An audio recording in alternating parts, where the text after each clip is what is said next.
This program is presented by the Fromm Institute for Lifelong Learning at the University of San Francisco. The Fromm Institute, keeping up with the times no matter when.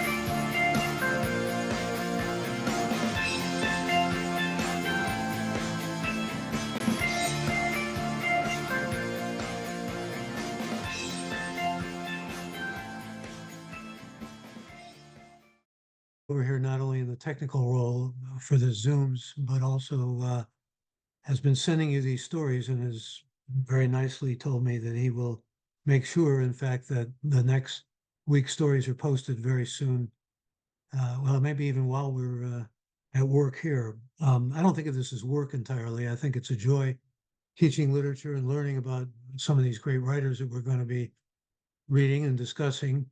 I hope that we'll have an opportunity to hear from you. I know that many of you have very thoughtful readers and have serious things to say about the stories that I'll be lecturing on. I do like to cover a lot of material, though, so I'm not sure how much we'll have an opportunity to actually be interactive in the real sense of that word today, but I hope that that will become pro forma. I will read whatever, or try to read whatever you put in the chat anytime soon, or as we move along through the course of talking about these two stories I assigned for today's class. I'll say something, at least by way of introduction, about myself, although many of you may indeed be familiar with me from a long time career at KQED, 28 years on the air on a morning show, which I'm proud to say was the ratings leader for many years in the San Francisco Bay Area and was also on Sirius and on NPR.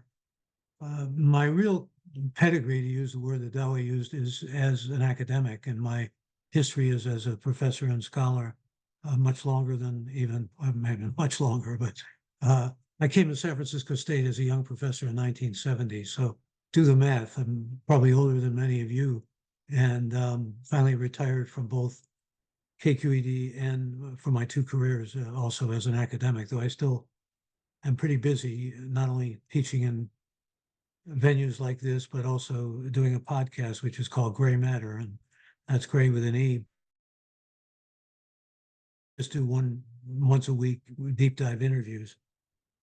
We're going to be talking about some of the major writers of short stories, and we're going to be looking at those short stories. And to do this is in some ways a conundrum for me as a longtime college professor of literature, because even though I love to teach short fiction, to decide upon two stories, which is what I elected to do for each of the 8 classes we're going to be doing, is very challenging indeed. I could choose certainly of the 16 stories I chose, completely different authors. I could also choose completely different stories, but I really wanted to introduce you to some of the great writers of this period, which maybe is more often called, appropriately called, the contemporary period than the modern period. Modernism we associate with James Joyce and T.S. Eliot and Ezra Pound and so forth. Contemporary usually means post-World War II.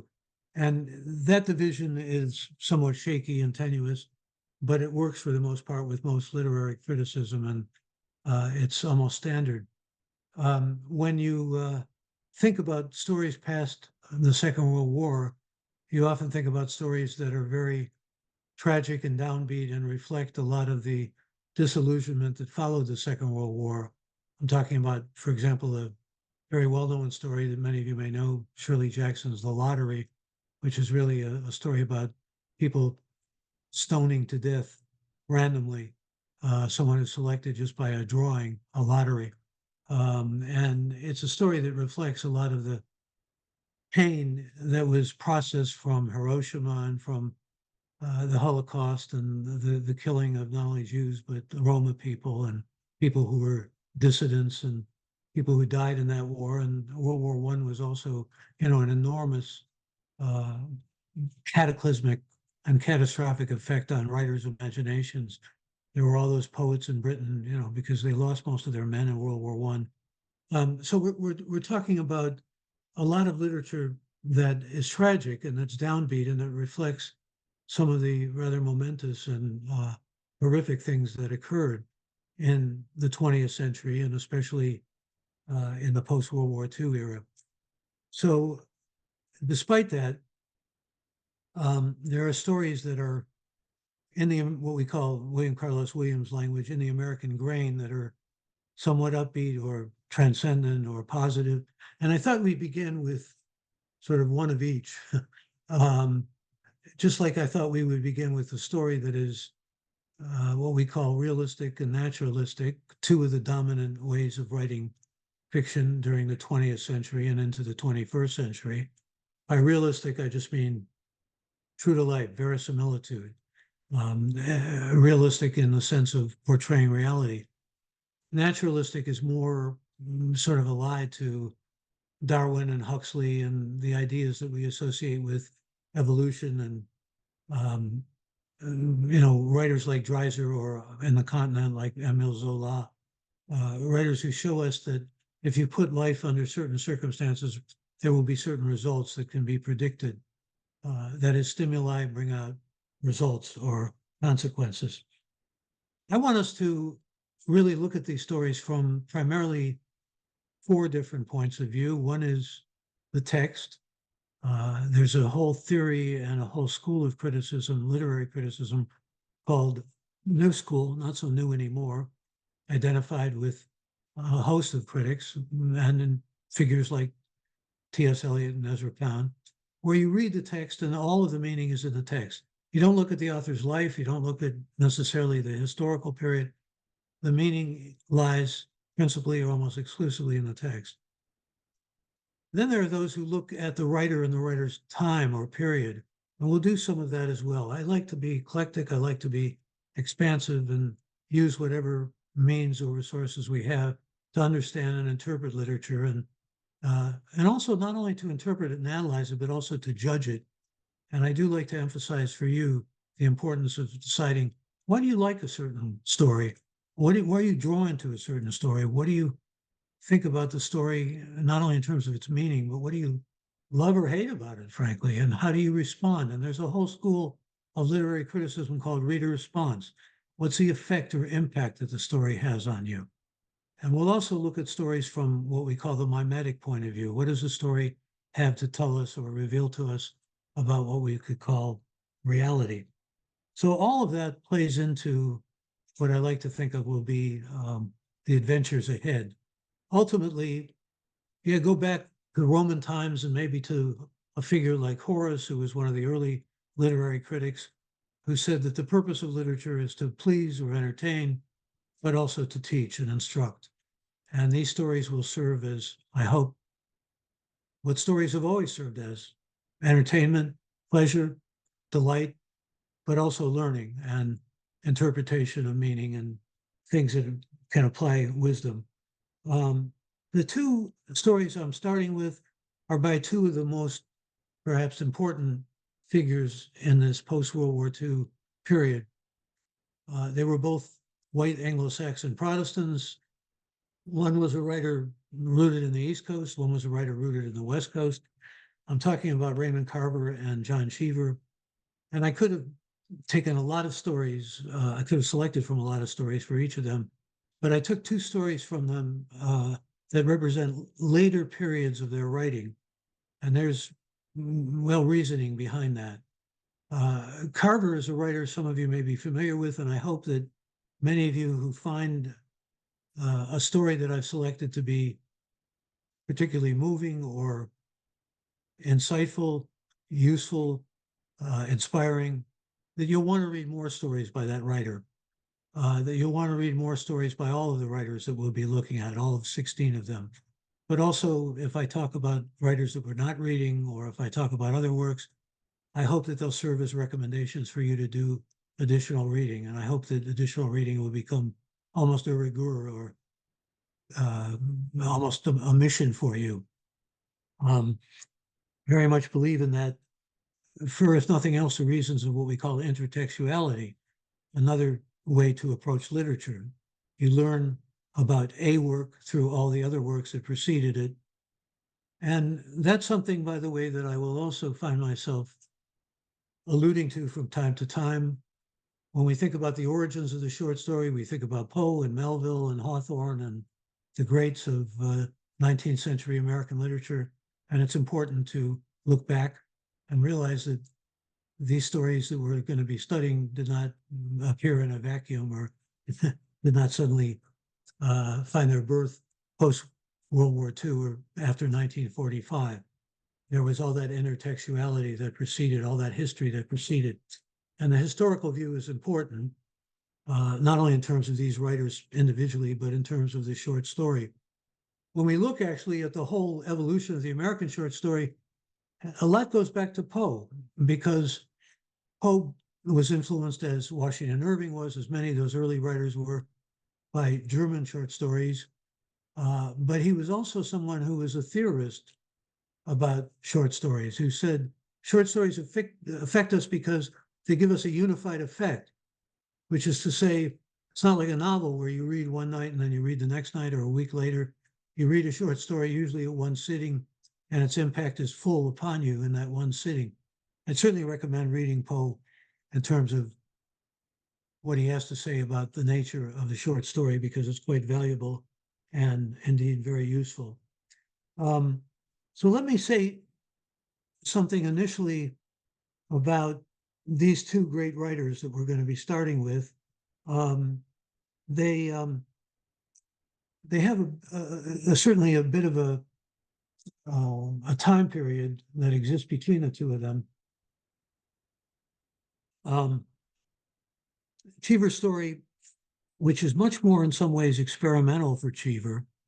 We're not going to be reading some of the more experimental writers some of you may be familiar with, like John Barth or Robert Coover. Like I said, I have to narrow this down, and I had to do away with certain writers that I am particularly fond of or deeply involved in.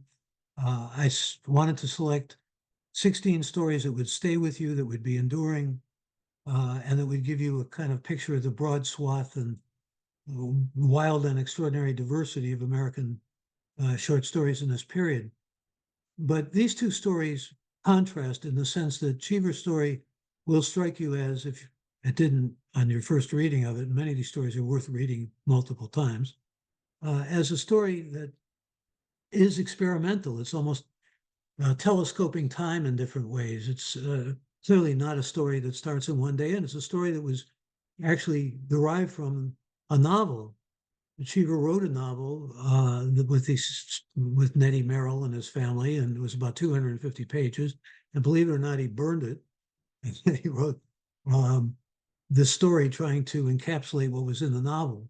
But the story stands on its own, I think. It has some remarkable qualities to it that we identify with experimental fiction to a greater degree, or even what we call fabulist fiction. You don't know if you're spending one day with Nettie Merrill, or it seems like you're certainly spending a lot more time than that, and indeed you are.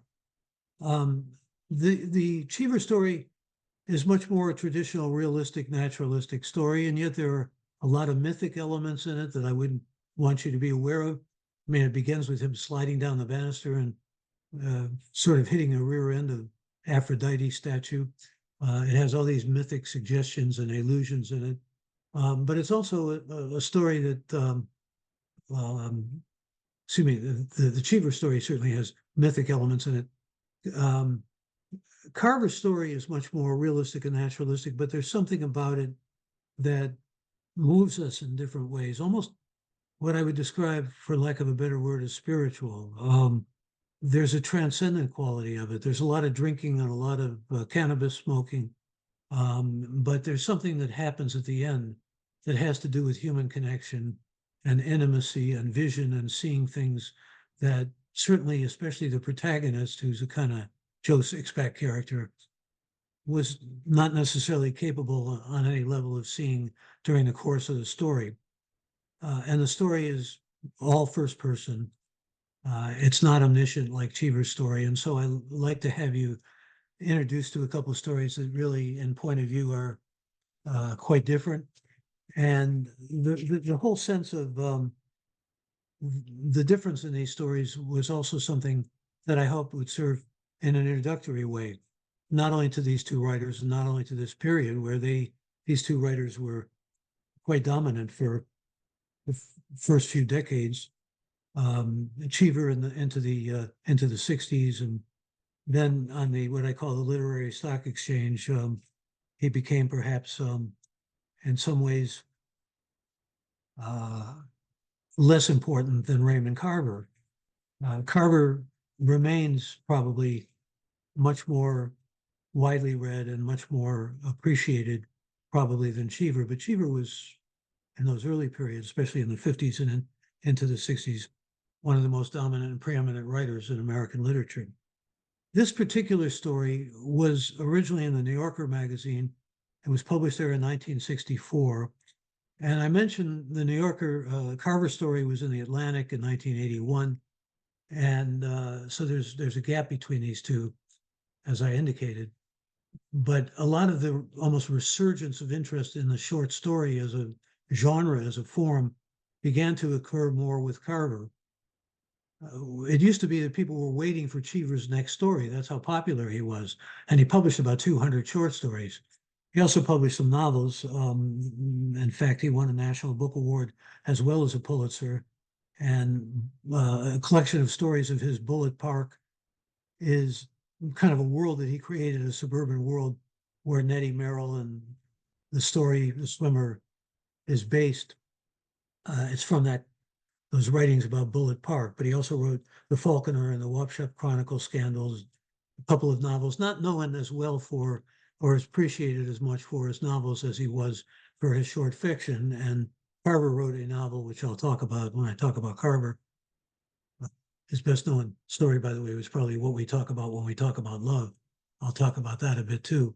But by this time, both writers, that is, the time that Cathedral was written and by the time that Swimmer was written, both writers were quite famous and were central in the American canon and in American life. They were also friendly. They were also enormous drinkers. Carver was an alcoholic who was hospitalized for his alcoholism. Cheever definitely had alcoholic difficulty, was someone who was alcoholic and also someone who is bisexual and maybe in some ways more even homosexual than heterosexual, but lived a life in the closet and lived a life where his homosexuality was pretty much secret. He was one of these squires who lived the New England life and was well-to-do, came from a well-to-do family, although the family suffered in the stock market crash in 1929, and he had a hard time after that. And he was expelled from the academy that he went to in the East Coast, wound up becoming a writer with his first story about that being expelled, and was trained to write shorter stories because Malcolm Cowley, who was a famous American literature critic who was a mentor to him, said, you got to write shorter stories. And so he tried to write words of about 1,000 words. And a lot of his training had to do with getting those stories down to that level. This is of interest in terms of these two writers because Carver wrote what was called minimalism, and he was very influenced by Gordon Lish, his editor. Now, editors are much more influential with some writers than you might imagine. For example, The Wasteland by T.S. Eliot probably would have never been the length it was if it hadn't been for Ezra Pound, who in effect edited it. But some of you know the name Maxwell Perkins. In fact, there was a movie about him and a book about him. Colin Firth played him in the film, came out a few years ago. He was Hemingway's editor. He was Fitzgerald's editor. He was also Thomas Wolfe's editor. He edited about 90,000 words down from You Can't Go Home Again because there are a few writers that wrote as many words as Thomas Wolfe. And Perkins, in fact, the book about him was called The Genius. He was a genius of an editor, and many of these writers had editors. Carver's editor was Lish. And when I talk about Carver, I want to go into a little detail about this because there's something called the Carver Chronicles, which came out in the late in the early 1990s, late 1980s was when it was written by P.T. Max. It's all about Carver's development as a writer, but how Gordon Lish made him cut so much of his early writing. And when you read Cathedral, you're reading a later story without Lish. Some of you know what we talk about when we talk about love. That was cut to the bone by Lish. And so many of his early stories were. His first collection, what we talk about, his first collection actually was called Will You Please Be Quiet, Please? And those are stories that are very Hemingway-esque, just completely cut to the bone, few adjectives, all the lessons Kennedy learned from Gertrude Stein. And Lish became a burden for Carver. Carver had to sell these stories because he had to support his kids and put food on the table, literally. I mean, he was doing blue collar work, even had a job as a custodian for a while. I'm getting ahead of myself here. I want to talk first and focus on the swimmer, and then we'll talk. But there are interesting parallels here and things that these writers had in common, even though Carver was born on the West Coast and his family came from Oklahoma. They were part of that Steinbeck world of what was called the Okies, which is not an acceptable word anymore. It's like saying, I mean, many people who are from that background don't like that word, like saying hillbilly. He was from Arkansas, but grew up in Oregon and lived in Washington and was a Northwesterner. Lived also in the Bay Area for a while, in Palo Alto, and went to school in Chico. Cheever was strictly East Coast, New York, New Yorker magazine, almost identified singularly, other than someone like Updike, who will also read, with the New Yorker magazine. But let's begin with the story, Cathedral. I want to say one other thing about Carver and Cheever, though, and that is some of you may know that Cheever was labeled the Chekhov of the suburbs, and Carver was labeled America's Chekhov. And why did I mention this? Because both really did have qualities that could be associated with Anton Chekhov, who was one of the greatest short story writers. Many of you know him as a playwright and have seen or appreciated his great work with The Cherry Orchard, or there are basically 5 Chekhov plays, and Cherry Orchard is the best known, probably. But he wrote a number of great plays that have lasted through time, and they're still brought back to Broadway, or ACT has performed through the years and so forth. But as a short story writer, often translated by Constance Garnett,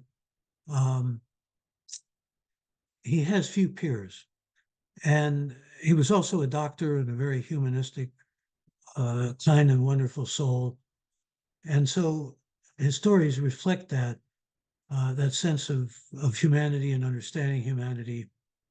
And if I'm going to be making a lot of recommendations to you, I would also recommend reading more and more Chekhov. But it also fascinated me that these two writers, very different in so many ways, were identified or were linked and compared to Chekhov. There are other Cheever stories that I would urge you to read. There's the whole collection of stories, which The Swimmer is in, the collected stories. The Swimmer is also in a collection called The Brigadier and The Golf Widow being a good indication of the suburban world that Cheever writes about. I think you'll find that in reading other Cheever, there's a versatility there that's not just realistic Chekhovian writing. He wrote a story, for example, early in his career called The Enormous Radio, about a radio that somehow picked up conversations privately in an apartment building. These people had a private radio and they could hear what their neighbors were arguing about or having serious discussions about and so forth coming in through their radio. He also wrote a famous story some of you may know called The Country Husband, about a man named Francis Weed who is in a near air crash and comes home and feels that he's fallen for an adolescent babysitter and goes through some terrible Sturm und Drang over that, but winds up in a psychiatrist's office. Also, Just one other thing about these two writers, and I pair these writers for different reasons. Like um, the next class, I'm going to have you read a story by Bernard Malamud and a story by um, Philip Roth, because Jewish American writing becomes very ascendant and central during this period after the Second World War. A lot of that tied to sympathy for the Holocaust, but a lot of it also with writers who are the sons and daughters of immigrants coming into their own and establishing themselves. After that, for example, we'll look at two African American writers, James Baldwin and Ralph Ellison, because African American writing was also beginning to find its way into the American mainstream and American literature in general. So I'm kind of following different sorts of pairings and historical understandings here. Women writing began to become much more influential and have greater impact. So after that, we're going to read Grace Paley and Tilly Olson, and I'll give some of my other reasons as we move along. But what's interesting and what may be worth pursuing for some of you is that Cheever also wrote a story called The 548. And Raymond Carver wrote a story called The Train based on the characters in Cheever's story, The 548, which is a story about a man who, shall we say, is very much a cad and a rotten character with a woman whom he hires and seduces and then fires. And she's mentally unstable and she confronts him on transit home. He's taking to the suburbs from their workplace with a gun. And the story is somewhat prescient in some ways. You know, that sort of Me Too stuff was not exactly all that prevalent, or people weren't that mindful of it. That is, women striking back and feeling used and abused, and all the misogyny that has now come under a lot of fire. Well, one might even say appropriately. But I want you to just be aware of the fact that there is some real connection between these two writers, even though one is very much regionally identified with the East and one with the West. A lot of it has to do with the fact that they write about, well, by the time you get to Cathedral, Carver's almost writing about the suburbs. His earlier stories, especially I'm sure for some of you who are familiar with them, all really had to do with blue collar people, what was called Kmart people and so forth. And when you encounter Carver in Cathedral, remember there was an old sofa and he's got a new sofa. Some of you who are very mindful of details, and this is very Chekhovian, all these kind of wonderful details. He calls attention to the fact that they bought up. They now have a color television they didn't before. A little better off, but he's a working class guy. I mean, his voice is identified with what we would unmistakably see as a kind of working class character. But let's go to The Swimmer, and let me say that not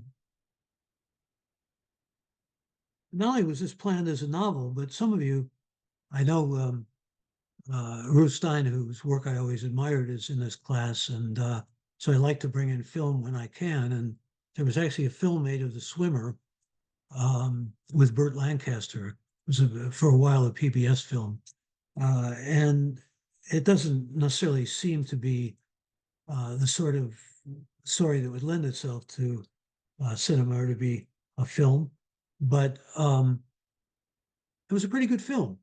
And there are biographies of both of these writers. Let me not forget to mention, Blake Bailey wrote a biography of John Cheever. That name may be familiar to some of you because there was a big brouhaha and scandal over his biography of Philip Roth, because things came out about him supposedly grooming, that is, Bailey supposedly grooming young girls, and Roth had his, shall we say, overly licentious moments as a writer, and in terms of his reputation as a semi-Lothario of sorts. And there's also a biography of Carver by a woman named Carol Skolanka, who Carol is sort of a friend, and I like her work, but it's much more dealing with the stories themselves. Uh, I mean, Carver's life and how stories come out of them. And so is a book that Carver's first wife, Mary Ann, wrote about life with him. It has to do with how much he drew those stories from life. And he drew a lot. He was influenced by Lish on the one hand enormously, and he also drew enormously from his own experiences. So, and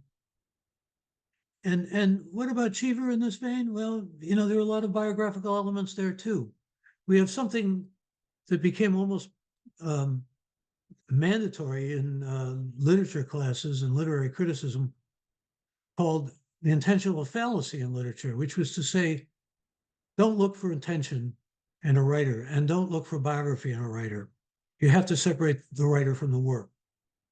Well, that goes so far. I mean, I don't know that you can find the meaning of the swimmer in knowing the fact that Carver had affairs with other women, like Nettie Merrill clearly did with Shirley Jackson, who appears at the end of the story, or that he was a major drinker, or that he had problems, keeping things together with his family and financially and all of that. Some of those attempts to sort of move into to a story to biography can be illuminating and interesting, but they can also lead you up blind alleys. And so I would just say be cautious with those kinds of things. Did Carver draw a cathedral from his life? Yes, he did. In fact, his second wife, Tess Gallagher, who was a poet and who he had, from all appearances and reckonings, a very good marriage with, unlike his first one, which was a long-term marriage, but it started when they were children, basically 19 he was, and she was probably 17. And they had kids right away. So, he had to support the kids. You can understand why he felt the kids were such a burden. There's a collection of essays of Carver's called Fires, where he says, the biggest and most difficult thing I had to face as a writer was the fact that I had children. I had to put food on the table. Cheever was a little better off, to put it mildly, because he had success and so forth, but he spent a lot on booze, and he spent a lot. I mean, he wasn't very thrifty, and he liked materialistic things and lived it pretty high up. There's a book by Susan Cheever, his daughter, all about the life with him and so forth. And also talks about his secret life, which he carried on as a homosexual.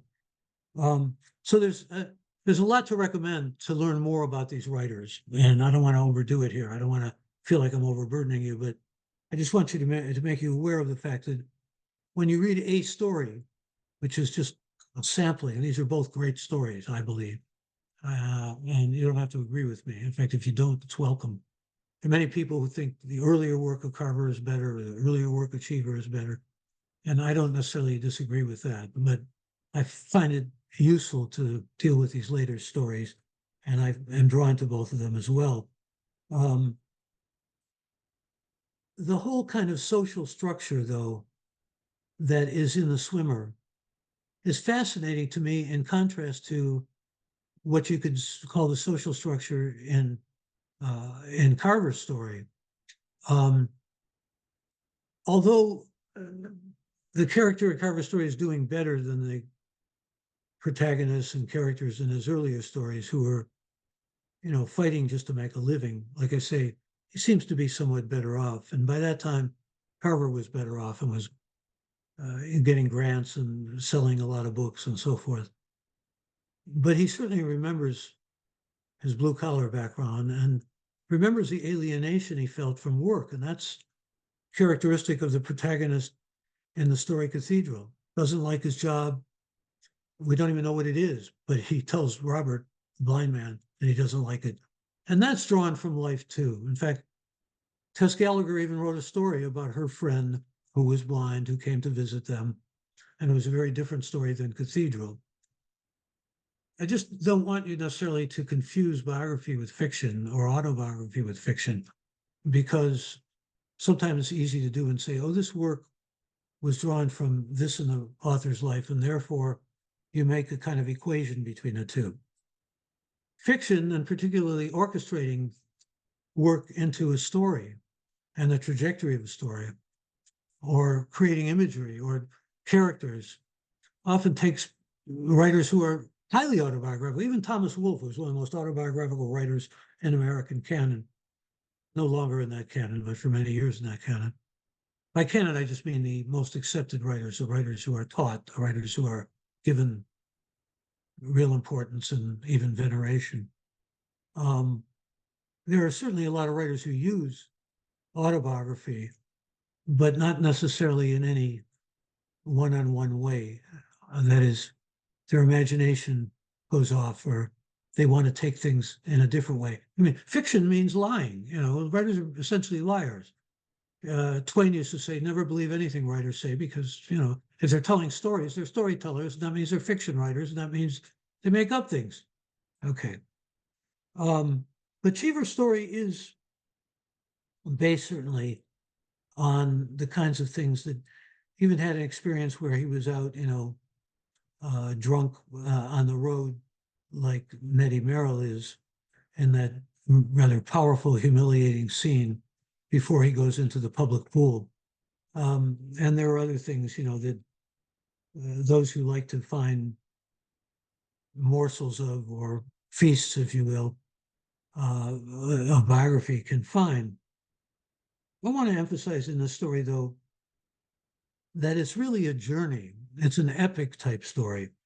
I mean, because of what I call the telescoping of time, you get the whole sense. Remember, he was taking a novel and trying to turn it into a story, which in itself is a remarkably ambitious thing to do, and quite admirable that he brought it off in many ways. And you get the sense of Nettie's whole life, beginning with that innocence. Everybody's hungover except Nettie. He's going to swim across the continent. He's going to do, and he accomplishes it. He achieves it.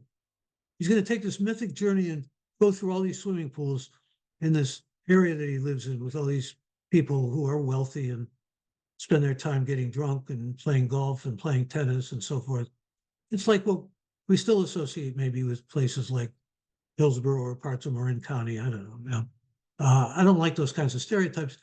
Westchester County, especially places in the East, are really like that still to a great degree, especially in parts of New England.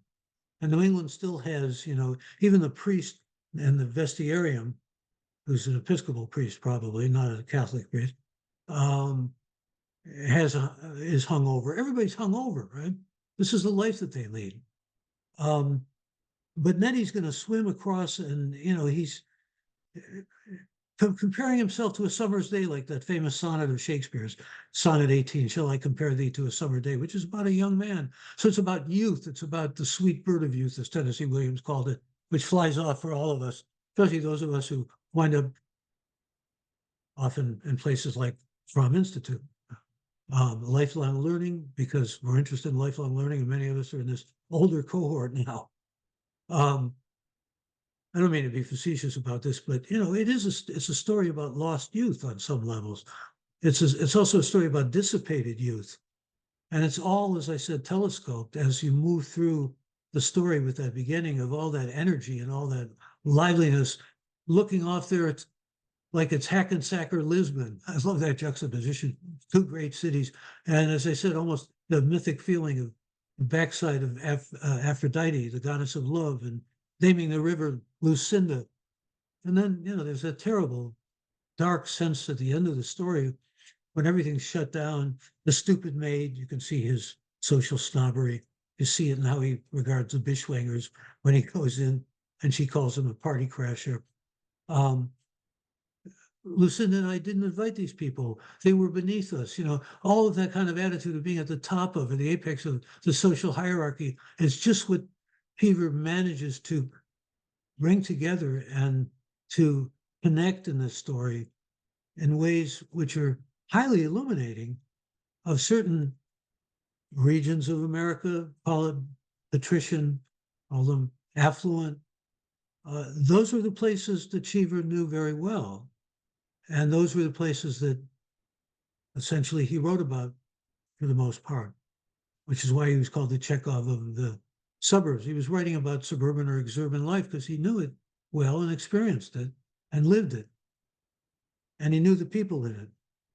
And yet he had a human feeling for them that was Chekhovian, that was empathic.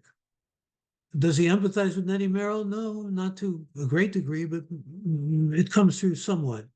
When I say not to a great degree, because Nettie is basically someone who was a snob and mistreated women, took advantage of his attractiveness, personal attractiveness, we get the sense, but also affluence.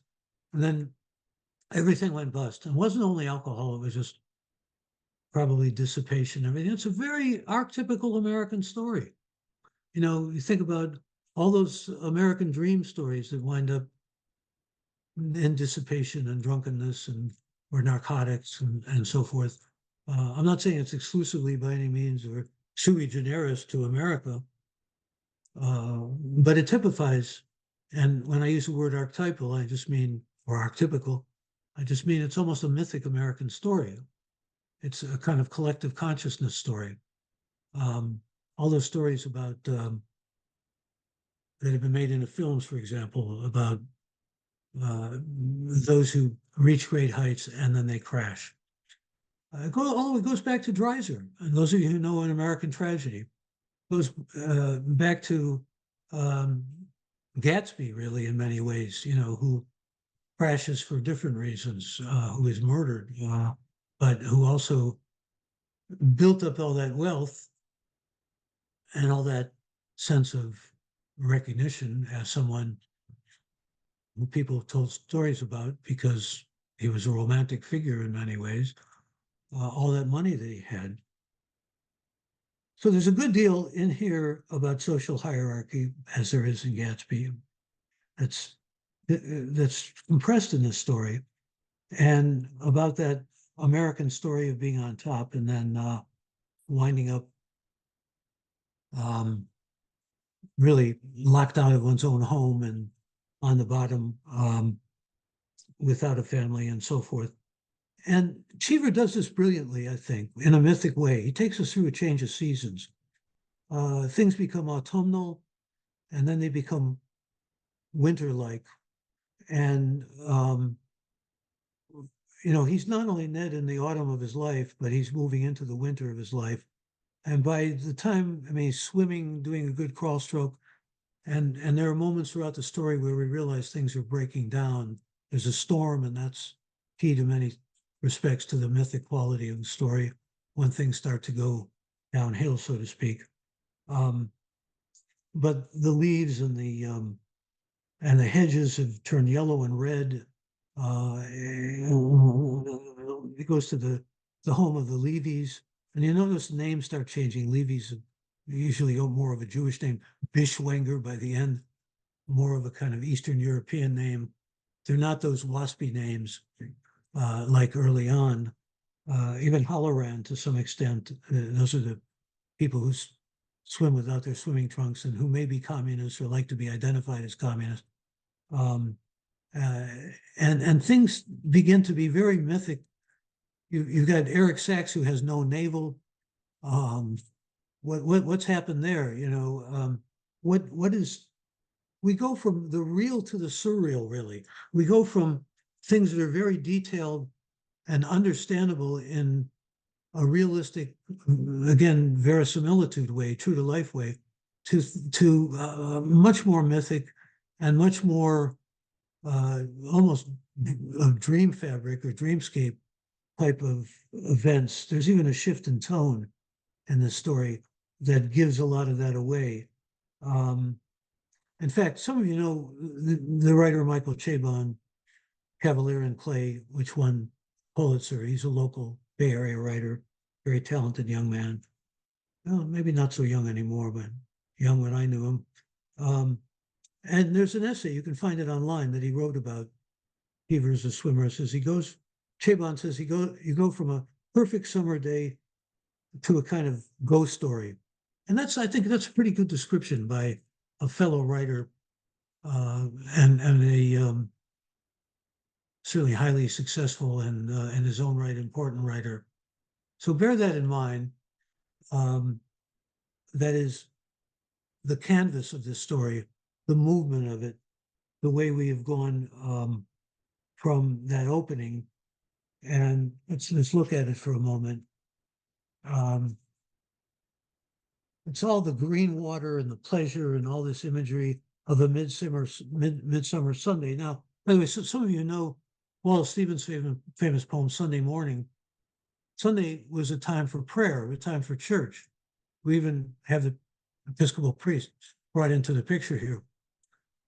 But these people are too hungover. They're hanging around the pool. It's also, I think, very revelatory of the kind of things that they spend their time on the golf links that Cheever and many of these writers are showing us. It's a much more secularized world than it had been. It was one of those midsummer Sundays when everyone sits around saying, "I drank too much last night." You might have heard it whispered by the parishioners leaving church, heard it from the lips of the priest himself, struggling with his cassock in the vestiarium, heard it from the golf links and the tennis courts. This seems like just backdrop, but even later on, when Eddie is starting to get a little bit depressed, he hears the sound of tennis and it elevates the spirit somewhat. Cheever has that kind of an eye. I mean, there are a lot of things that seem, in other words, almost superfluous, but they're not. They're there for a reason, and they're there to give us a broader picture and a multidimensional picture.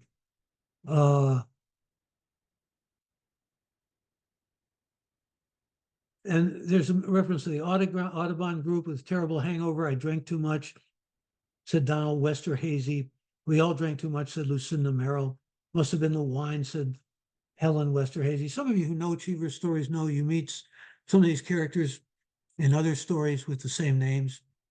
He's got a whole little Yoknapatawpha County. I'm using the Faulkner County that has all these people who keep reappearing in different stories. This is by the Westerhazy Pool. The pool, fed by an artesian well with a high iron content, was a pale shade of green. It was a fine day. In the west, there was a massive stand of cumulus clouds, so like a city, seen from a distance from the bow of an approaching ship, that it might have had a name: Lisbon, Hackensack. All this backdrop, all this setting, and then we meet Nettie. The sun was hot. Nettie Merrill sat by the green water, one hand in, one around a glass of gin. He was a slender man. He seemed to have the special slenderness of youth. And while he was far from young, he had slid down the banister that morning and given the bronze backside of Aphrodite on the hall table a smack as he jogged toward the smell of coffee in the dining room. He might have been compared to a summer's day, particularly the last hours of one. And while he lacked a tennis racket or a sailbag, the impression was definitely one of youth, sport, and element and clement weather. So there it all is. He'd been swimming, we're told, and he now had been breathing deeply, stertorously, as if he could gulp into his lungs the components of that moment, the heat of the sun, the intenseness of his pleasure. It all seemed to flow into his chest. His own house stood in Bullock Park, 8 miles to the south, where his 4 beautiful daughters would have had their lunch and might be playing tennis. Then it occurred to him, by taking a dogleg to the southwest, he could reach his home by water. So that's when this odyssey, this epic journey, swimming all the swimming pools in the suburbs, occurs to him. And he's not going to use a ladder. He's going to just swim. All this, by the end of the story, he's barely making it up and down the ladder, barely making it through a lap. His beautiful daughters, where are they? Who knows what happened to them and to the whole family? Early on in the story, Mrs. Halloran says, "Oh, we're also sorry for what happened to you, Nettie." And we realize his memory is repressed. He's not allowing himself to think about or to remember what actually has occurred in the way of the fall that he's gone through. But here he doesn't have any trunks. He never uses a ladder. The world is generously supplied with water, everything's so aquatic. And he is immersing himself in, as a pilgrim, an explorer, a man with destiny, along the way, seeing the natives and the friends that he's going to be talking to. I mean, what's more archetypical than that in terms of, the American experience? Go along as an explorer, as a pilgrim, as a wayfarer, as a journeyman, and you're going to discover the land that you're making stake of, taking control of, taking away from Native American indigenous people, having slaves do work on, that's more in the South. But this is the frame in some ways for this story. He was an explorer, and the hospitable customs and traditions of the natives would have to be handled with diplomacy. um, this is all, coming from his rich imagination. And the Lucinda River, well, it doesn't take us long before we begin to see that there's repression, that a lot of this just is not what's occurred and what is going to occur. And in fact, when we see him naked on that Sunday scene on Route 424, it's pathetic and it's powerful. But in the beginning of the story, before he even begins on his journey, he's filled with a sense of pleasure, the highness, and the intensity of the moment, and a feeling of youth. And so what we really have is a sojourn in the story from youth to, sorry to say, age.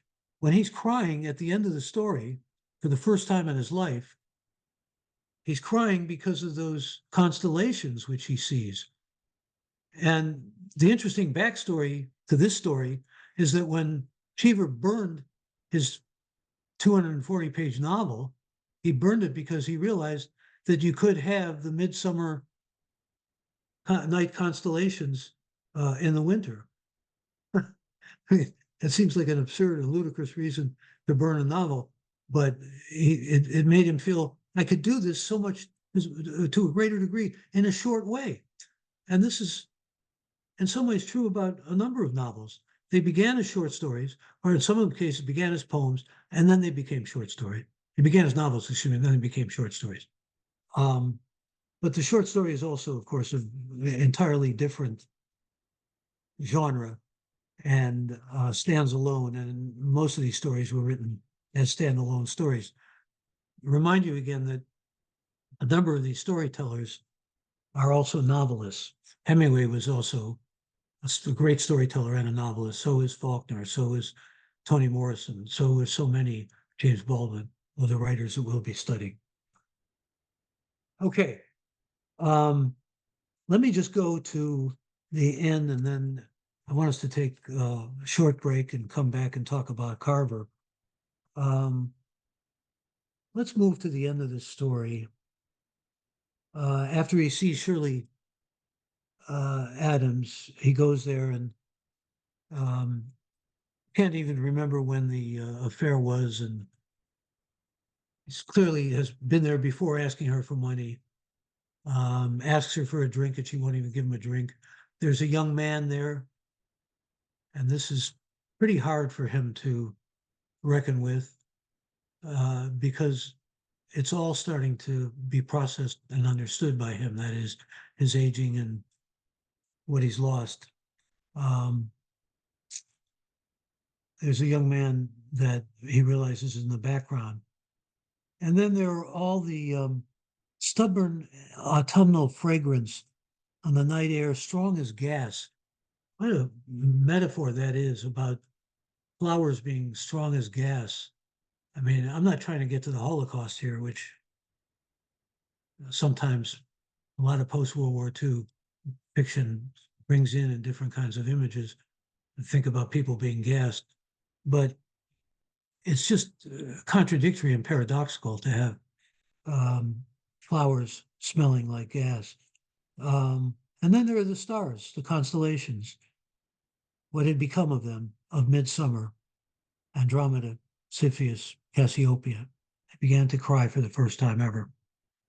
Okay, then the hobbled side stroke, and then out of the pool and to his house. Last paragraph, the place was dark. Was it too late that they had all gone to bed? He still thinks they're there. And there's real pathos here to a great degree, that he still thinks somehow the repression is strong enough that they're going to be there. Was it so late they had all gone to bed? Had Lucinda stayed at the Westerhazys for supper? Had the girls joined her there or gone someplace else? Hadn't they agreed, as they usually did on Sunday, to regret all their invitations and stay at home? This is someone who had to talk his way into the Bishwangers' party where there were, where he thought it was so socially unacceptable for them to invite people like, the orthodontist and the real estate broker and people who worked for them. Hadn't they agreed? He tried the garage doors to see what cars were in, but doors were locked and rust came off the handles onto his hands.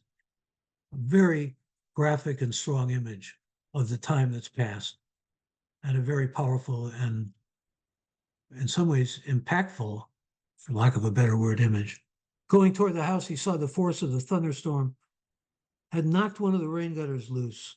It hung down over the front door like an umbrella rib, but it could be fixed in the morning. It's still that denial going on, that he's going to fix things somehow. The house was locked, and up until he remembered that it had been some time since they had employed a maid or a cook. Remember, he was talking about the stupid maid, the stupid cook. Where were they? He shouted, pounded on the door, tried to force it with his shoulder, and then looking in at the windows, saw that the place was empty. Well, I don't know how you reacted to this story. Perhaps some of you can put it in the chat, but it's a powerful story in that it brings in the psychological element of someone who is literally in denial, but also repressed, and who is facing and not wanting to face, but having to face the consequences of his own demons. Again, one of the questions to grapple with for me is Ned Merrill to be sympathized with or not? And that's something you may want to respond to. I think I want to move on to Carver, though, and to Cathedral, which is a much more upbeat story.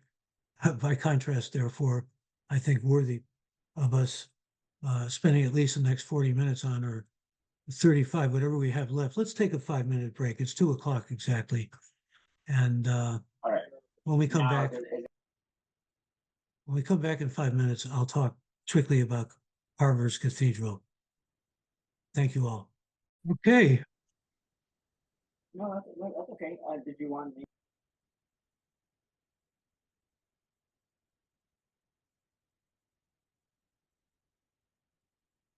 How do I come back here?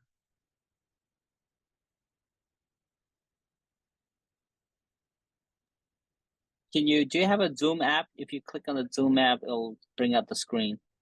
I just have the Zoom link you sent me. I have Not the link.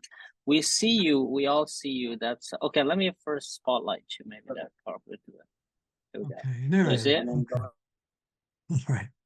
Dangerous to take a break. I wanted also to, before I begin talking about Raymond Carver's story, Cathedral, to remind a couple of things. Somebody said in the chat, and I'll look more at the chat in a moment, to reiterate what the Poe story, Poe just wrote a theory of the short story, or actually an essay on the short story as a form, which you can find online just by putting in your search engine Poe in the short story.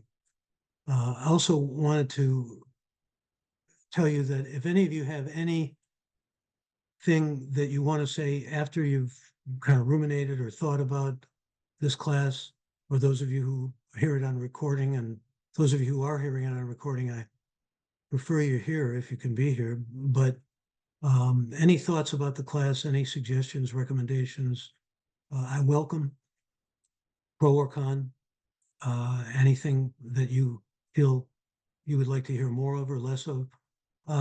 You can just email me. It's MJ Krasny, and Krasny's without an E, at Comcast.net. And I welcome your emails, any thoughts or anything you want to bring to the table, so to speak. Also wanted to say just a couple words more about, like I said, I'm relentless in recommending other writers as well as other works of people we study. I'd mentioned Chekhov, and I wanted to, I realized I only mentioned Cherry Orchard, but he wrote Uncle Vanya and he wrote Three Sisters, and some of you know his other work. The plays are well worth reading or seeing, but also stories of Chekhov's. Nabokov, no less, the author of Lolita and many other, Pale Fire and many other extraordinary works, said that The Lady with the Dog was perhaps the greatest short story ever written. That may be somewhat hyperbolic, but it's nevertheless a story well worth reading. I think almost anything by Anton Chekhov is well worth reading. And so let me stop with the recommendations there and let me move on to Carver. Carver was probably, well, responsible certainly for a revival of the short story as a form in the 70s and 80s, but maybe one could argue the most influential short story writer of this period. Hemingway, possibly the most before this period. And Carver, in his earlier writing, was tremendously influenced by Hemingway, also by a writer named Sherwood Anderson, whom some of you know, who wrote an American classic called Winesburg, Ohio, published in 1919. And it had enormous influence on Carver and on many of the writers before Carver. But Hemingway, you can see in Carver's early work, it was unadorned, it was flat, it was unemotional, it was called minimalism, and it was mostly blue collar. This story, it seems to me, Cathedral, and there's a whole volume of stories with that title, Cathedral, begins to allow Carver to be unfettered from Lish, who was his meal ticket and who was, well, I alluded to the Carver Chronicles, which were in the New York Times and you can find online by DT Max, all about how Lish not only played a role, but a very significant role in a lot of Carver's writing. Does it take away from Carver to this almost preeminent role where you cannot keep Lish out of those earlier stories? No, they're Carver stories. They belong to Carver.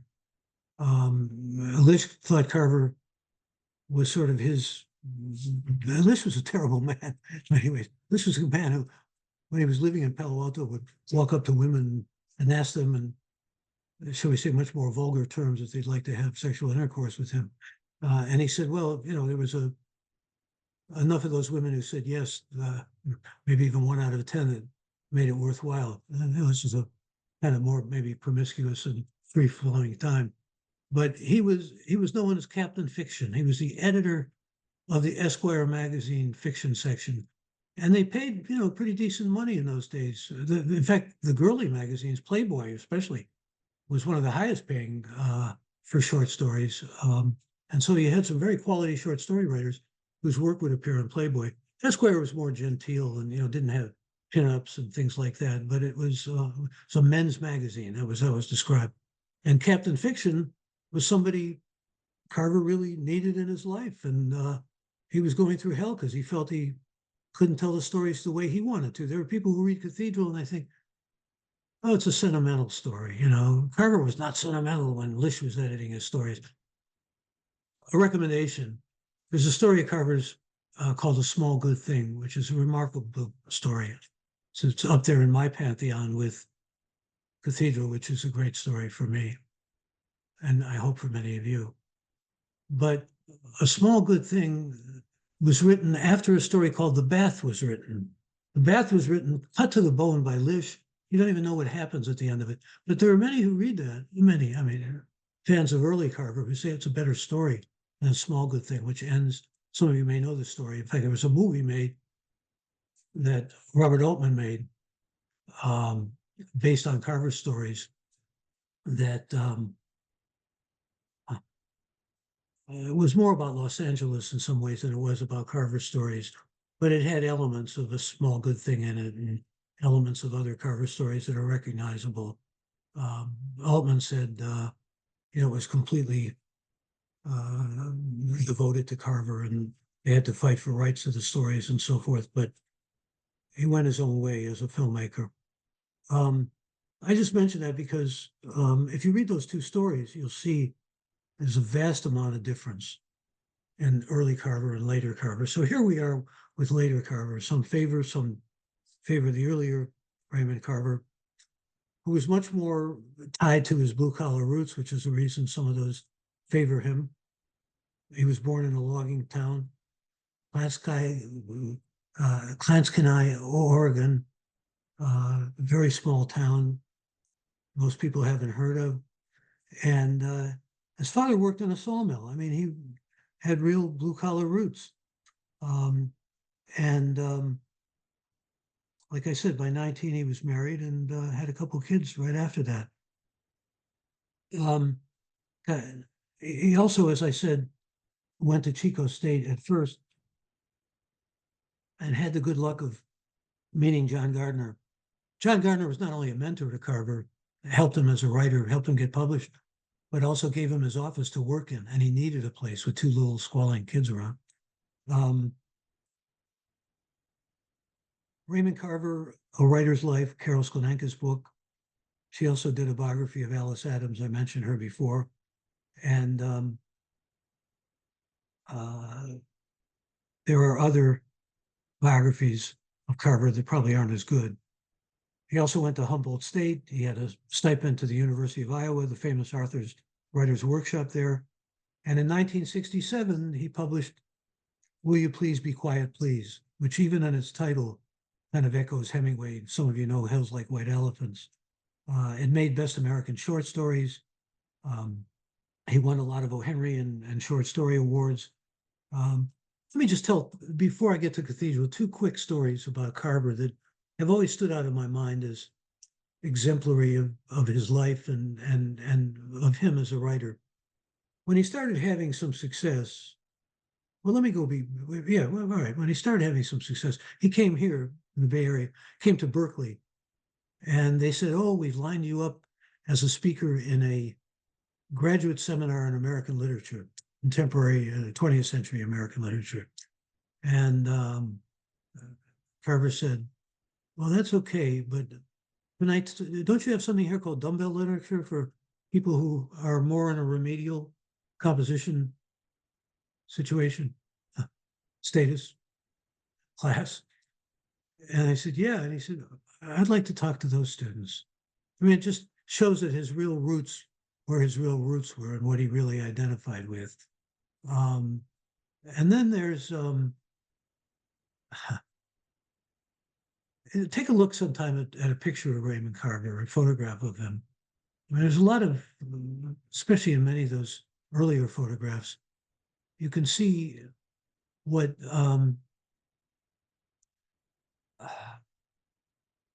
his first translator, who happened to be a French translator, saw. And that is, he said, when I saw pictures of Carver, I thought to myself, in reading his work, it seems almost like he's satirizing or maybe even ridiculing, making fun of these lower class people who he felt identified with and came from. And then he realized, no, quite the contrary. Just by looking in Carver's eyes in photographs, and then ultimately by meeting him for the first time and looking in his eyes, he realized he wasn't making fun of these people. These people were essentially where he came from, who he was part of. Went through severe alcoholism. He wound up dying, actually, of lung cancer.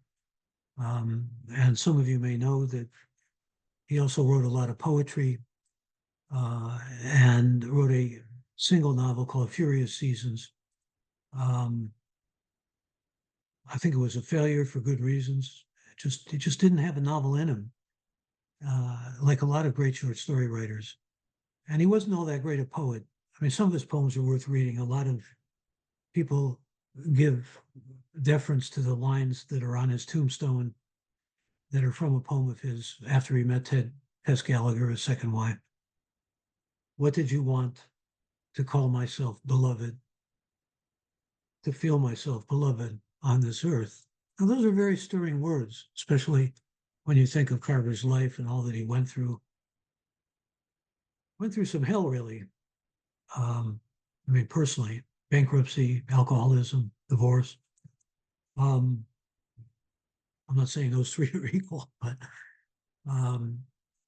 and when you read some of the biographical material, you realize he could be a very sweet man. His friends loved him. He was close friends with writers some of you know or are familiar with, like Tobias Wolff, who read Cathedral for the first time and said he felt he was levitating, lifted off the ground reading it. Richard Ford, one of my least favorite people, was also part of this kind of coterie of friends that Carver associated with. And I like Ford as a writer, by the way, so separate the writer from the work. There are some horrible stories about Carver. When he was drunk, he was beastly. Marianne, his first wife, he hit with a beer bottle over the head. You know, it's unforgivable stuff that people cancel famous people for when they find out that that's in their past history now. You know, it's complicated stuff. When you're thinking about artistic genius or any kind of genius, if you're looking for exemplary lives from those who have made major contributions to the world of literary or music, art, or painting and sculpture and everything, you're not going to find too many to put in a hagiographic, by which I mean a saint-like status. I'm not saying they were all horrible people, but a lot of them were, and not very nice people in many instances. So Carver was struggling, and he felt like economically, he felt like he was going, he had to turn out stories and didn't have the time to write a novel. But when he did write a novel, it was somewhat of a bizarre novel. I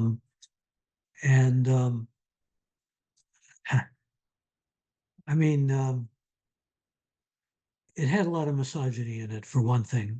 That's pretty unmistakable. And it was published in 1977.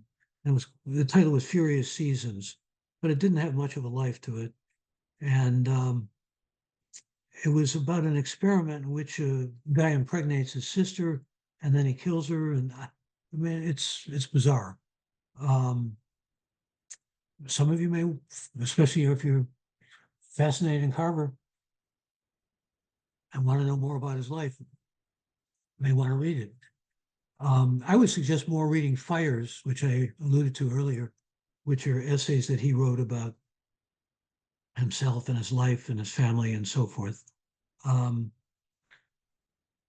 there was definitely a strong and unmistakable influence by Gordon Lish in the earlier work. Not in A Small Good Thing, not in Cathedral, not in these later works.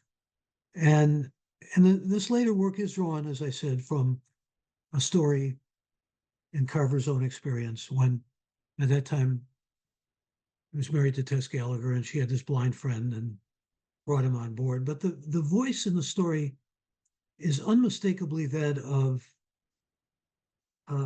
what you call a regular Joe or a six-pack guy. Let's look at the beginning of the story. And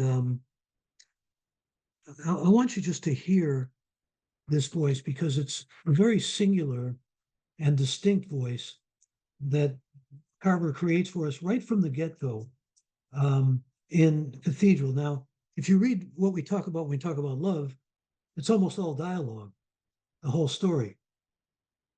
And it ends on a scene of what I could best describe as darkness, of characters who are drinking and drinking and drinking, and they are in Cathedral too.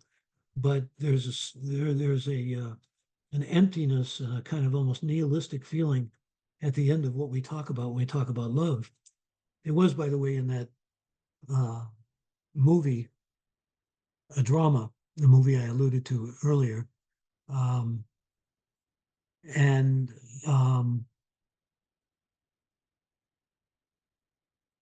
try the well, let me begin with Cathedral here. Um,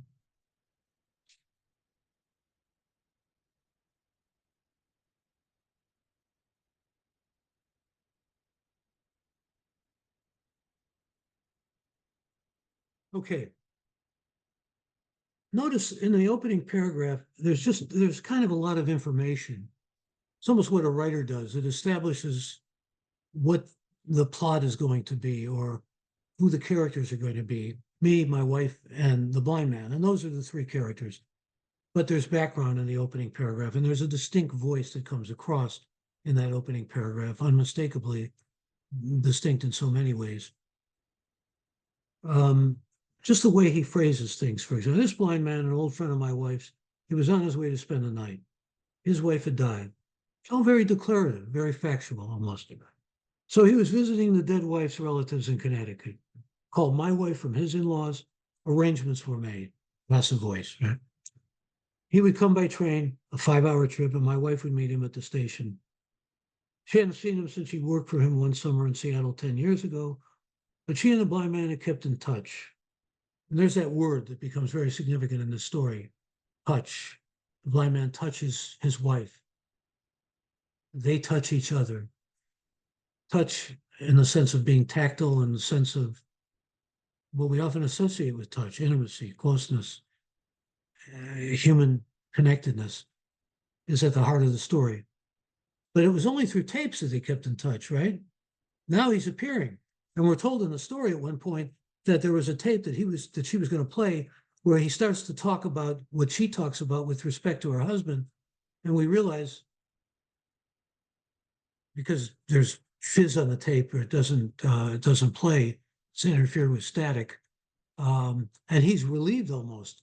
He had both set himself up with another drink, which he does throughout the story, but particularly needing a drink almost then because he doesn't necessarily want to hear what his wife has to say about him.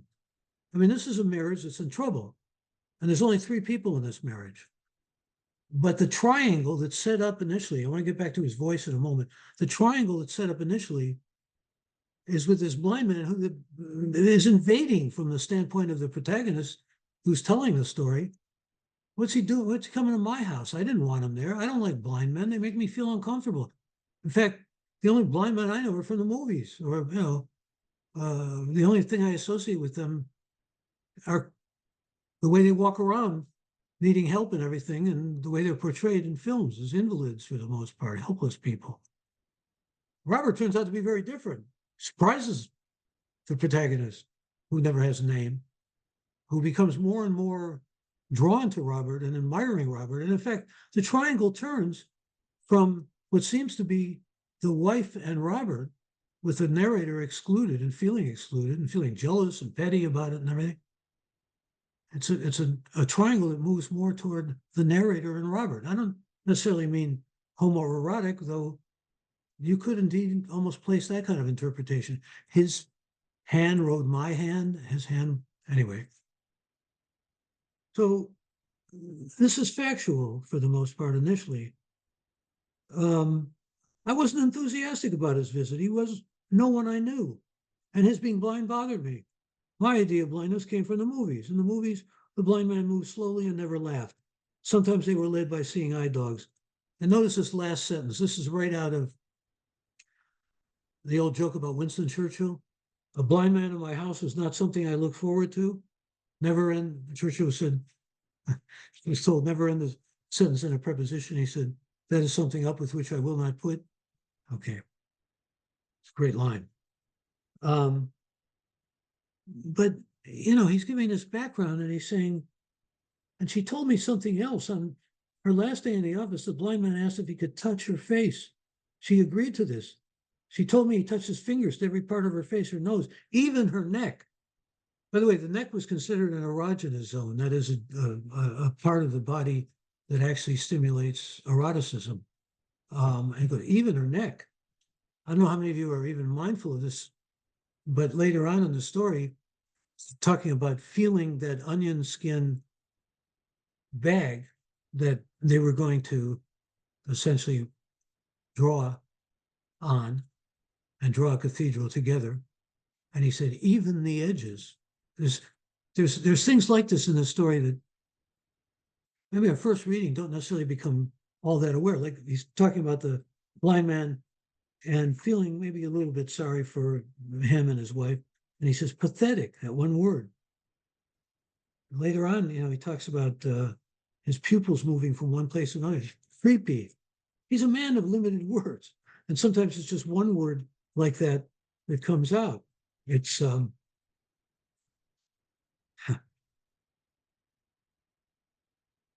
example, when he says, am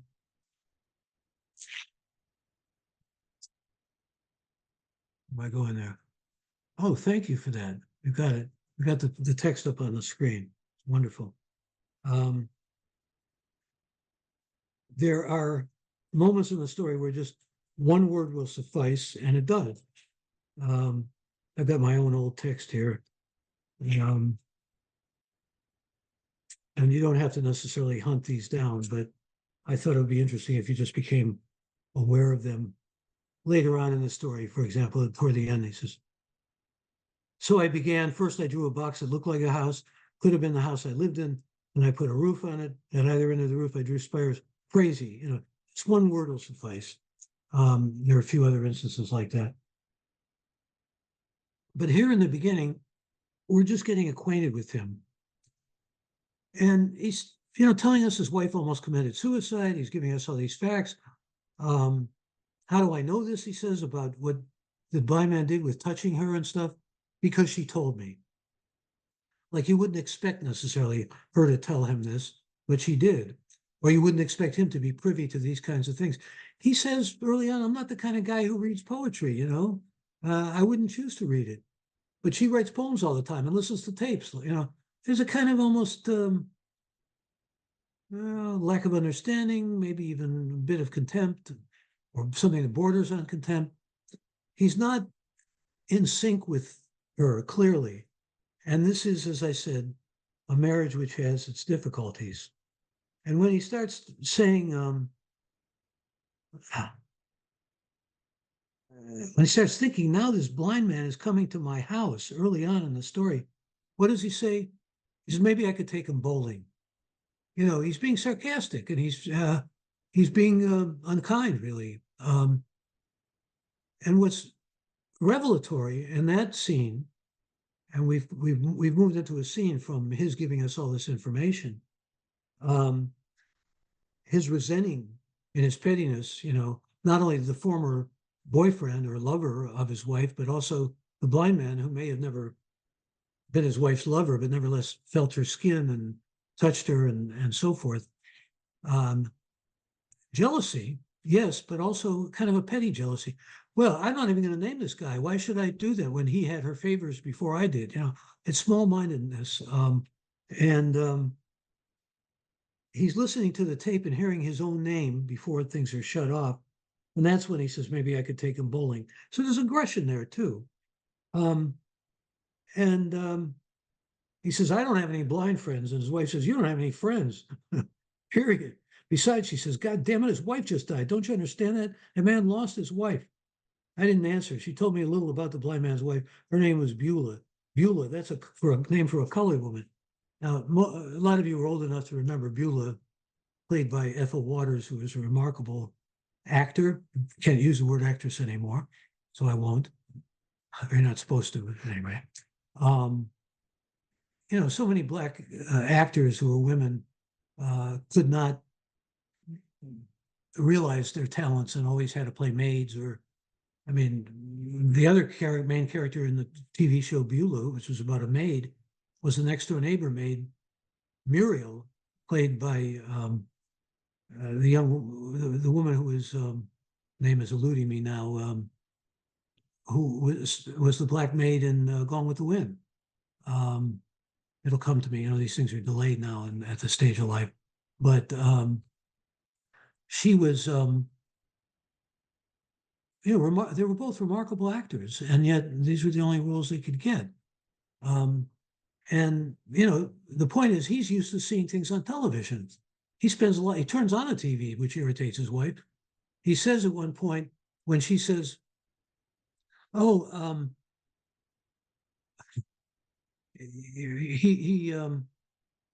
excuse me, the blind man says to him, why don't you get something that we can draw a picture with?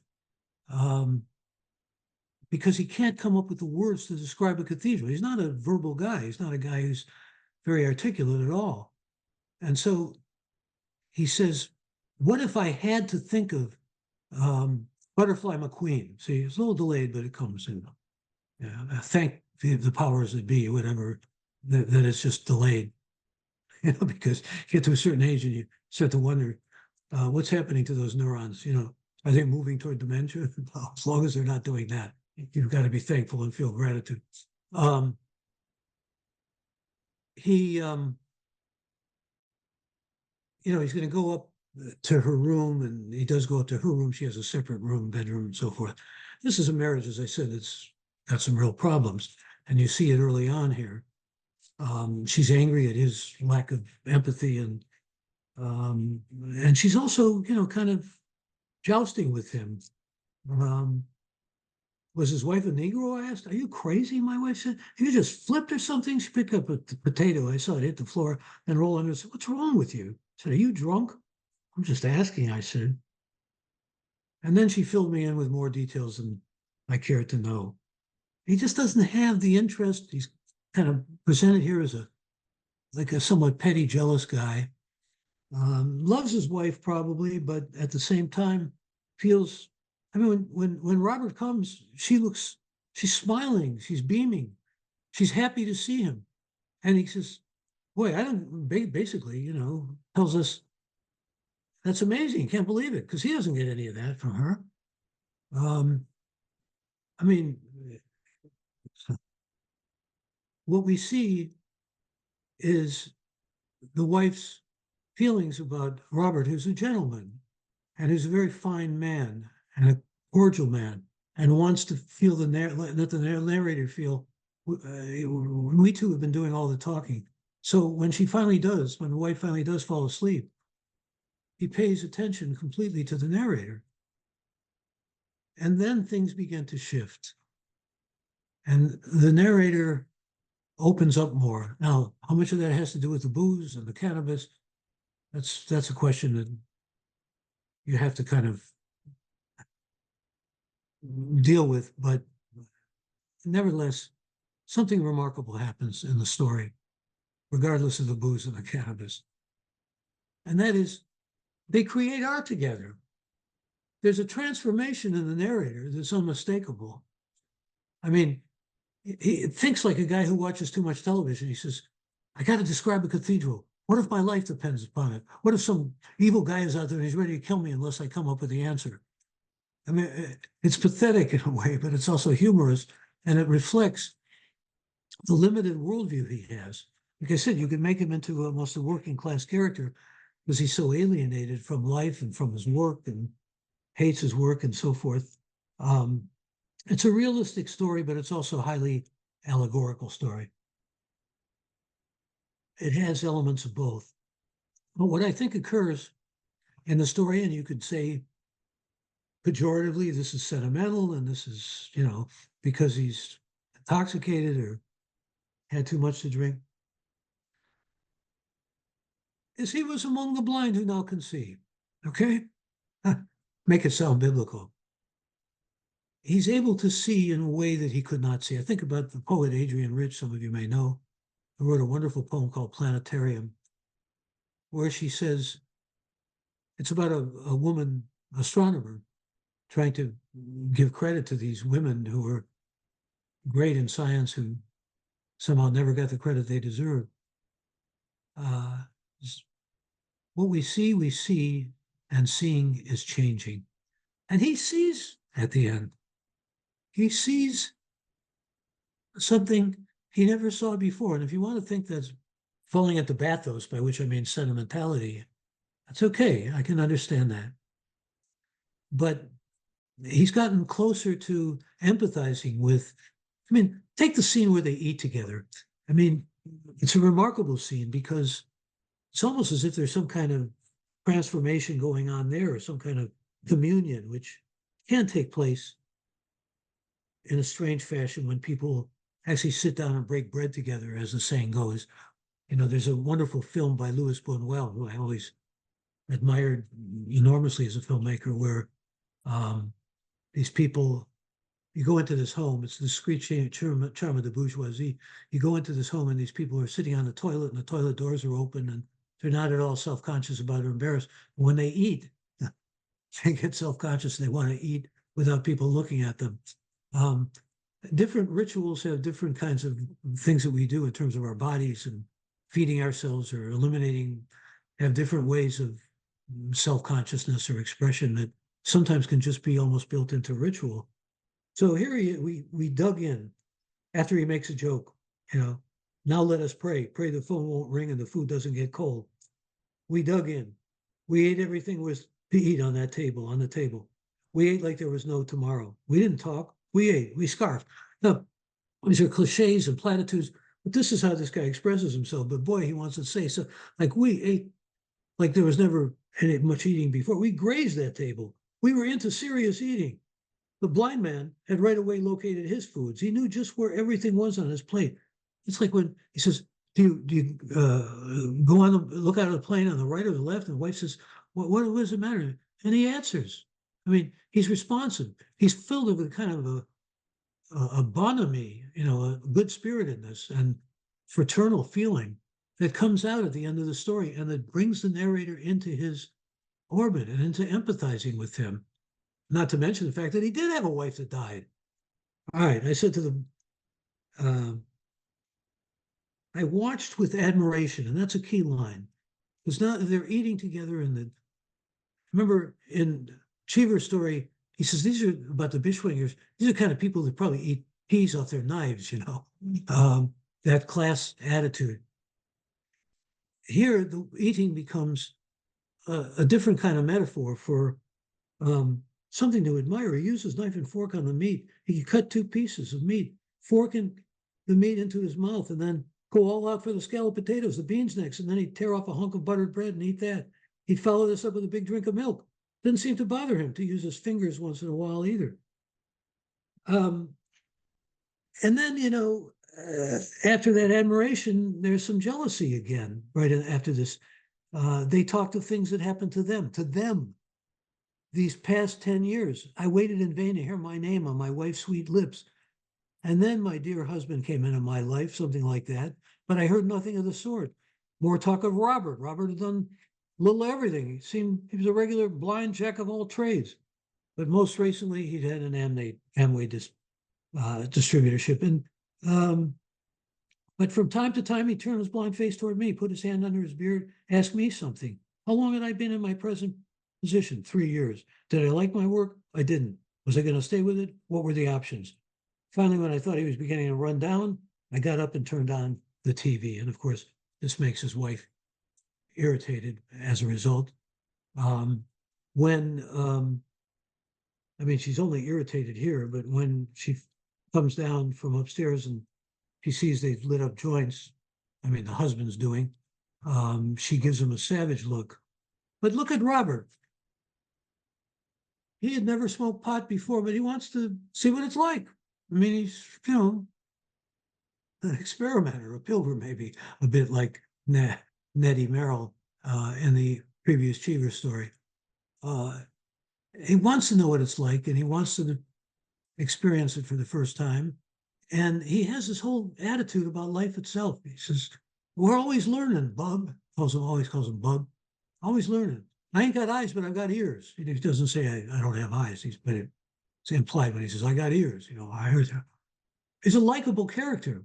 And his likability is important because it draws the narrator more to him. And it makes the narrator more appreciative of him and more at ease with him. And even though there are those feelings of jealousy, they're less so toward the end here, because these two make a real connection ultimately. I mean, Robert is there like he's some kind of cheerleader, you know. Let's look at the maybe we can even bring it up on the screen. The last part of the story, after running his fingers through even the edges, he says, "All right." Robert says, "All right, let's do her, do her." He found my hand, the hand with the pen. He closed his hand over my hand. "Go ahead, Bub, draw." He said, "Draw. You'll see. I'll follow along with you. Let's push it to the end if we can, Della." There we are. Perfect. We find that section. He found my hand. No, push it a little farther. Oh no, we're right where we should be. I'm sorry. All right, let's do it. Right at the top of 741. There you are. Good. Close his hand over my hand. So I began. First, I drew a box that looked like a house. Now remember, he was trying to describe all this frescoes and skeletons and all that, and it's things he was slightly familiar with. But it's so hard to describe a cathedral. I mean, try it sometime. See if you can. This is as a test with yourself and your resources with language. Maybe after the class is over, see if you can describe a cathedral just by describing it from having seen it maybe in different forms. They're seeing it on television. The narrator's seeing it on television. Robert can't see it. And the narrator tries to describe it, and it's really at a loss. It's difficult. And it's difficult for him, a guy who's not that verbal to begin with, right? So, and he says, I just can't do this. So let's draw it. Okay? Let's, as a team, as a cooperative effort, let's see if we can draw it. And what the blind man is asking him to do is to allow the blind man, through touch, to see and feel a cathedral, but also through the narrator's imagination to conceive of drawing one. He says, "I'm no artist," and clearly he's not, but he draws a box that looked like a house, could have been the house I lived in. Then I put a roof on it. Either end of the roof, I drew spires. Crazy. "Swell," he said. "Terrific. You're doing fine," he said. "Never thought anything like this could happen in your lifetime, did you, Bub?" Well, here's the philosophy of this blind man. It's a strange life. We all know that. Go on now. Keep it up. I put on windows with arches. I drew flying buttresses. Something is let loose in him here, you know. I hung doors. I couldn't stop. Something has been freed here. Call it the desire to create. Call it the ability to create. Call it an unfettered sense of creation. Because that's what it is. I couldn't stop. The TV station went off the air. It was wonderful detail just to show us the things that are happening in spite of what's going on here. And the TV stations used to go off the air, remember? This is probably PBS because it's all about Europe and cathedrals and the like. I put down the pen and closed and opened my fingers. And remember, cathedrals stand as a very significant symbol here because the narrator is asked a very intimate question. I wrote a book many years ago called Spiritual Envy. It was about, among other things, God and God belief and agnosticism. I came to the realization that when people ask you what you believe in or what your faith is and everything, they're boring down, you know, on stuff that can be very personal, very intimate. My mother used to say, never talk about religion, sex, or politics, which are probably the three most interesting things to talk about. But he says, "Please don't take offense to this," Robert says to him, "but, you know, what about God?" And let me just go back for a second to that.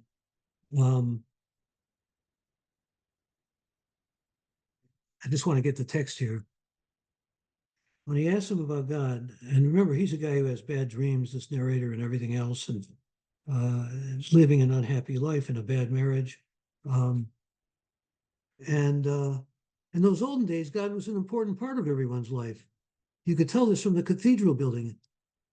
And he says, "You're my host, but let me ask you," Robert says, "in any way religious, you don't mind my asking?" I shook my head. He couldn't see that, though.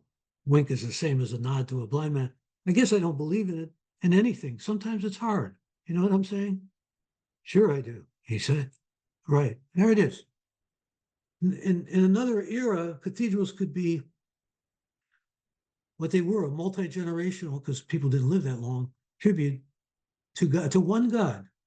And now, in our own period, with secularization and loss of belief, and Nietzsche's God is dead, and all the rest of it. I wrote that book, Spiritual Envy, by the way. I don't want to bring myself into this, but I wrote it. Permit me for a moment, or forgive me for a moment. I wrote it because I was moved by something Justin Barnes said, a British novelist. He said, "I don't believe in God, but I miss him." And it really spoke to me. And you get a sense here of just how important God was to these men. And now they're looking for meaning. And guess what? So many artists found meaning in, and so many writers, like Carver, like Cheever. Literary art, right? It was, in many respects, a substitute for the deity. And let's just look again. How he says, "I took my pen up again," after the blind man says, "Doing fine." He's just like a cheerleader almost. And again, and he found my hand. I kept at it. I'm no artist, but I kept drawing just the same. Now the wife comes into the picture. The triangle has shifted, as I said to you before. My wife opened her eyes and gazed at us. She sat up on the sofa, her robe hanging open. And he doesn't even bring that in anymore as something that he minds, because he's lost in what he's doing. She said, "What are you doing? Tell me, I want to know." I didn't answer her. He's so involved. He's so taken with what he's doing, with this moment of creation, because that's what it is, that he doesn't answer his wife. The blind man said, "We're drawing a cathedral. Me and him are working on it." "Press hard," he said to me. "That's right. That's good." He said, "Sure. You got it, Bub. I can tell. You didn't think you could, but you can, can't you? You're cooking with gas now. You know what I'm saying? You're going to really have us something here in a minute. How's the old arm?" It's the sort of thing that boys would often say to each other when somebody was a pitcher and they were out in a baseball field. "How's the old arm?" And he said, "Put some people in there now. What's a cathedral without people?" My wife said, "What's going on? Robert, what are you doing? What's going on?" "It's all right," he said to her. The task at hand is what concerns Robert and the narrator. The wife is there kind of puzzled by all this. So, but it goes right back to the narrator. "Close your eyes now," the blind man said to me. Now, what's happening here is, of course, the narrator is becoming blind, right? I mean, obvious. But what does that allow him to do also, in addition to creating something? It allows him to empathize in a way that probably was impossible for him at the beginning of the story, given his limitations, given everything else. So, and there's this. "Are they closed?" He said. "Don't fudge. They're closed," I said. "Keep them that way," he said. He said, "Don't stop now, draw." So we kept on with it. And there is what some like to think is homoerotic. You be the judge. His fingers rode my fingers as my hand went over the paper. And then that simple, unbelievably direct statement of someone who I said is not exactly verbally all that able. He says, "It was like nothing else in my life up to now." I can excuse myself for 1 minute. Sorry, but as much as some like to pin the sentimental word on this story, it always gets me.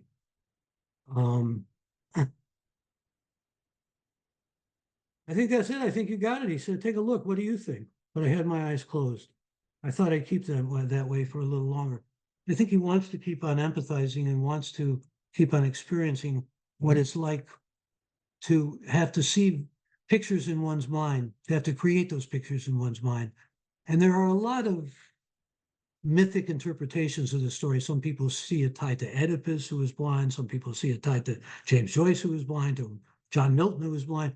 I just think you can really experience the story on a deep level in terms of one man who is somewhat limited being able to empathize and being able to see things in his mind's eye and understand momentarily temporarily. What's he going to be like the next day? I don't know. Maybe he'll be hungover.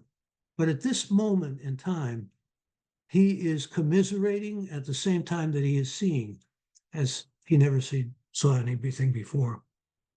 Had my eyes closed. I thought I'd keep them that way. I thought it was something I ought to do. He's feeling that sense of compulsion, but also necessity and responsibility for doing this. Well, he said, are you looking? My eyes were still closed. And again, there's this simple declarative language, unadorned. I was in my house. I knew that, but I didn't feel like I was inside anything.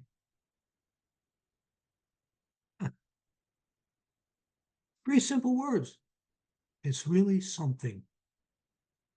But what do they communicate?